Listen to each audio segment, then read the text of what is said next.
شکر اصل میں ایک جذبہ ہے کہ جو کسی کے ساتھ اگر کسی نے خیر کیا ہو، بھلائی کی ہو، احسان کیا ہو، کسی تکلیف سے اس کو بچایا ہو، چھٹکارا دلایا ہو، تو ایک جذبہ پیدا ہوتا ہے انسان کے قلب کی گہرائی سے. اب اسے ہم جذبہ تشکر کہیں گے، جذبہ امتنان کہیں گے. یہ قلب کی گہرائی سے ابھرتا ہے اور پھر زبان پر بھی آتا ہے. آپ کا شکریہ، میں آپ کا شکریہ ادا کرتا ہوں. یہ شکر جو ہے در حقیقت یہ فطرت کی صحت کی علامت ہے. اگر فطرت صحیح ہے تو شکر لازماً ہوگا، اور اگر شکر نہیں ہے تو معلوم ہوا کہ فطرت مسخ ہو چکی. آپ کے ساتھ کسی نے بھلائی کی اور آپ کے اندر یہ جذبہ بھی پیدا نہیں ہوا. یہ تو حیوانات تک کے اندر. آپ کسی پیاسے جانور کے سامنے پانی رکھیے، کوئی بکری ہو، کوئی اور ہو، کوئی گائے ہو، پیاسا ہو، بنا ہوا ہے، وہ تو ادھر ادھر دوڑ کر اپنی پیاس پوری نہیں کر سکتا. بالٹی میں پانی رکھ دیجیے، وہ پی کر پھر وہ آنکھیں اٹھا کر آپ کو دیکھے گا. وہ جانور تو اس کی آنکھوں کے اندر سے آپ کو جذبہ تشکر چھلکتا ہوا نظر آئے.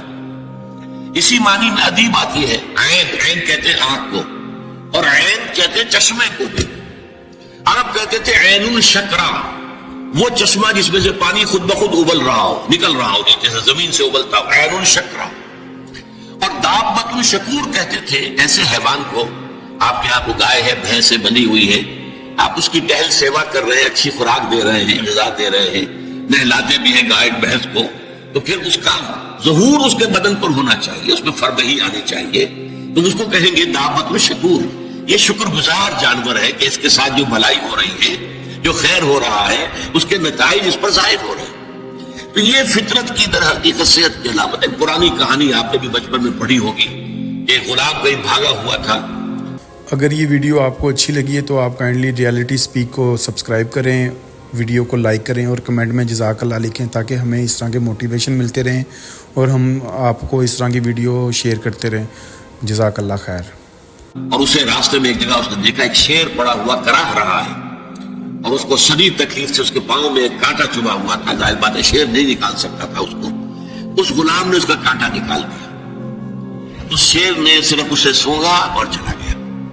اس کے بعد وہ غلام پکڑا گیا، اور جیسے کہ ہوتا تھا رومن اور گریک دور میں کہ بھاگا ہوا غلام جب پکڑا جاتا تھا تو پھر شیروں سے پھڑواتے تھے اس کو. ان کے جو بڑے وہ ہوتے تھے، یہ اسٹیڈیمز بنے ہوئے ہوتے تھے، اس میں آ کر جو ہے اس غلام کو چھوڑ دیا، اور پھر بھوکا شیر جو ہے وہ پنجرے میں سے نکالا تاکہ وہ اس کو بھمبوڑے اور ختم کرے. تو اس نوجوان کو، اس غلام کو بھی پھینکا گیا. اس کے بعد جو شیر کا پنجرا کھولا تو شیر آیا، اس نے سونگا اور اس کو چھوڑ کر علیحدہ بیٹھ گیا. لوگ حیران ہوئے.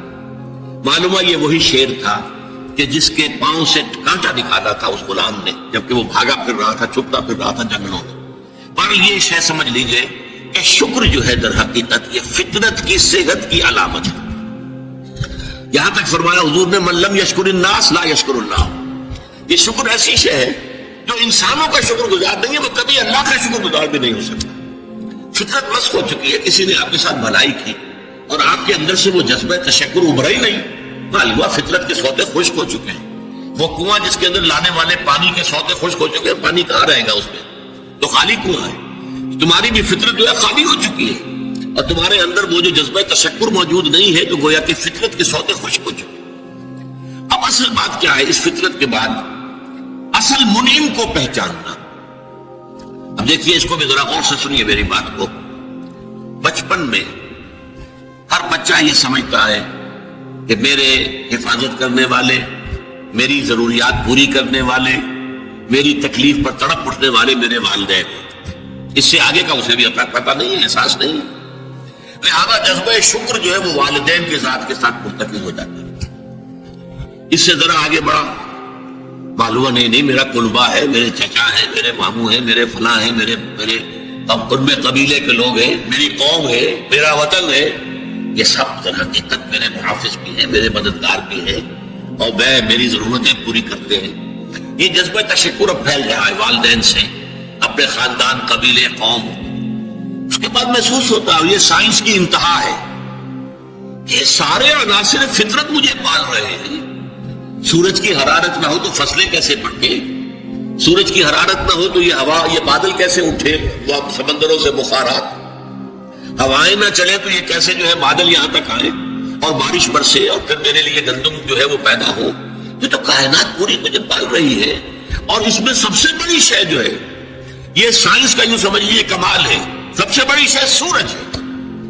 اس لیے کہ یہ بھی کہنا ہے کہ زمین سورج ہی سے ٹوٹا ہوا ایک ٹکڑا ہے, اسی سے سپلنٹر ایک علیحدہ ہوا, اس کے گرد گھومنا شروع کر دیا. واللہ عالم, یہ علیحدہ بحث ہے, یہ کاسمولوجی کی بحث ہے.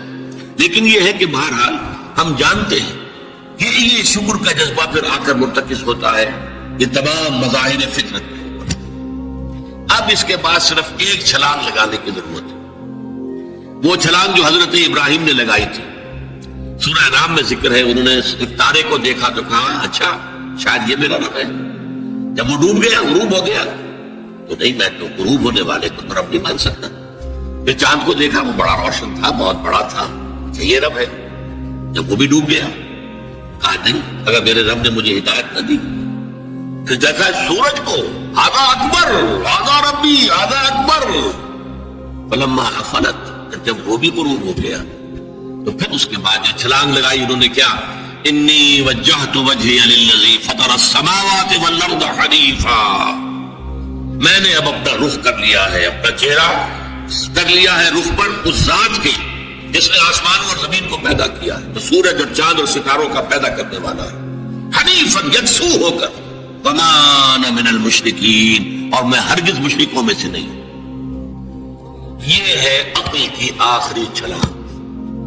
سورج بھی ایک نظام میں جکڑا ہوا ہے, کسی اور نے اس کا نظام بنایا ہے, اس کی حیثیت کچھ ہے ہی نہیں. اس پوری کائنات کی وسعت اور پہنائی میں یہ جو خورشید منور ہے, یہ کیا ہے, یہ ایک ذرے کے معنی پوری کائنات کی billions and billions of galaxies, اور ہر گیلیکسیز میں billions and billions of stars.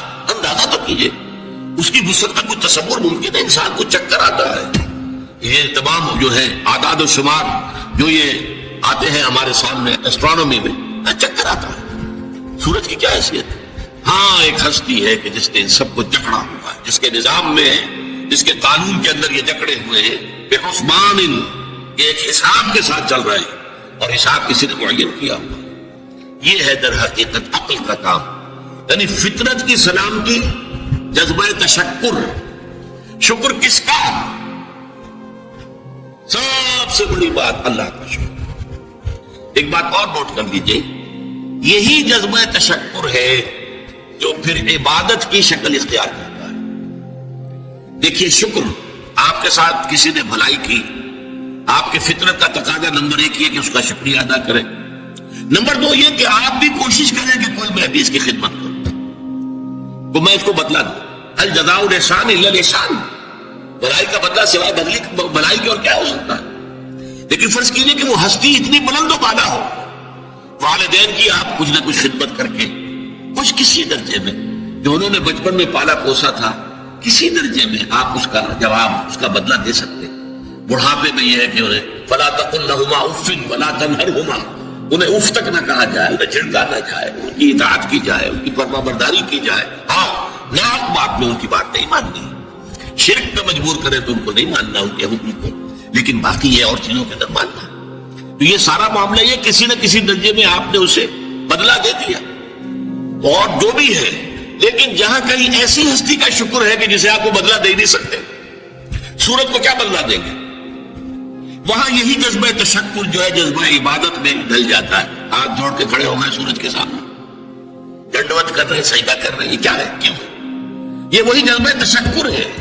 اس سورج ہی سے ہمارا سارا نظام چل رہا ہے, میرا پورا وجود یہ در حقیقت اسی کے ذریعے سے اس کی ساری ضرورتیں اور سارے تقاضے پورے ہو رہے ہیں.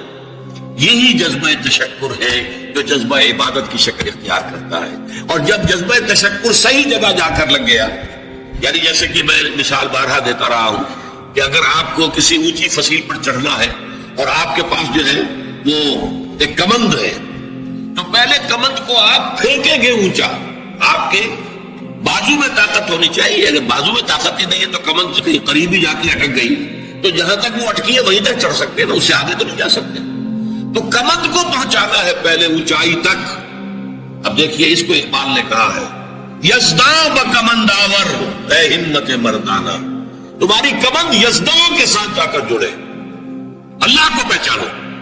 تمہاری عقل کا جو ہے در حقیقت امتحان یہ ہے کہ اصل منعم حقیقی اصل محسن حقیقی، اس کے انعامات، اس کے احسانات، اس نے تمہیں پیدا کیا، تمہاری ضرورت کی چیزیں پیدا کی. ان تعدوا نعمت اللہ لا تحصوها، اگر تم اللہ کی نعمتوں کو گننا چاہو کبھی احسان نہیں کر سکتے، کبھی ان کی گنتی نہیں کر سکتے. اس کے لیے تمہارا جذبہ شکر جو ہے وہ ڈھل جانا چاہیے جذبہ عبادت میں. اور یہاں اس رکوع کے اعتبار سے اس کے جو سب سے بڑا مظہر ہے وہ اب آ رہا ہے. وَإِذْ وَلَقَدْ آتَيْنَا لُقْمَانَ الْحِكْمَةَ أَنِ اشْكُرْ لِلَّهِ، ان اشکر للہ، گویا کہ حکمت کا تقاضا یہ کہ شکر کا جذبہ اللہ تعالیٰ کی ذات کے ساتھ وابستہ ہو جائے. وَمَن يَشْكُرْ فَإِنَّمَا يَشْكُرُ لِنَفْسِهِ، اور جو کوئی شکر کرتا ہے وہ اپنے بھلے کو کرتا ہے. اللہ کا کوئی کام نہیں بنتا اس سے، اللہ کی کوئی ضرورت پوری نہیں ہوتی. وہ ضرورت سے مبرہ ہے، منزہ ہے، اعلیٰ ہے، عرفہ ہے، اس کی کوئی ضرورت نہیں، احتیاج ہے ہی نہیں، وہ محتاج نہیں ہے، وہ تو غنی ہے. تو اس لیے فرمایا من یشکر فانما یشکر لنفسه، لنفسه سے مراد کیا ہے؟ اگر آپ کہتے ہیں جذبہ شکر ہے اور وہ جذبہ تشکر جا کر ذات باری تعالیٰ کے ساتھ منسلک اور ملحق بھی ہو گیا ہے، اب آپ کی شخصیت کا ترفع ہوگا، شخصیت ابھرے گی، شخصیت اپجے گی، شخصیت کی ترقی ہوگی، شخصیت میں ترفع پیدا ہوگا، بلندی آئے گی. تعمیر سیرت جسے کہتے ہیں، جسے اقبال تعبیر خودی کہتا ہے. صحیح معنی میں واقعتاً آپ ایک ایسے انسان بن سکیں گے کہ جن کے بارے میں قرآن نے کہا ہے کہ وَلَقَدْ خَلَقْنَا الْإِنسَانَ فِي أَحْسَنِ تَقْوِيمٍ، ہم نے انسان کو بہترین حساب پر پیدا کیا. وہ انسان بننے کے لیے ضروری ہے کہ آپ کی فطرت سلیم ہو اور عقل سلیم. فطرت سلیمہ جذبہ تشکر موجود ہو، عقل سلیم اصل محسن کو پہچان لے، اصل منعم کو پہچان لے، اور یہ منسلک ہو جائے کہ جذبہ تشکر ذات باری تعالیٰ کے ساتھ، تو اس کا بھلا تمہیں کو پہنچے گا. تمہاری شخصیت کی تعمیر ہوگی، تمہاری خودی جو ہے وہ پختہ ہوگی، مضبوط ہوگی، تمہاری اپنی سیرت و کردار جو ہے اس کی نشو و نما ہوگی. وَمَن يَشْكُرْ فَإِنَّمَا يَشْكُرُ لِنَفْسِهِ وَمَن كَفَرَ، اور جو کفر کرے فَإِنَّ اللَّهَ غَنِيٌّ حَمِيدٌ، تو اللہ تو غنی ہے اور حمید.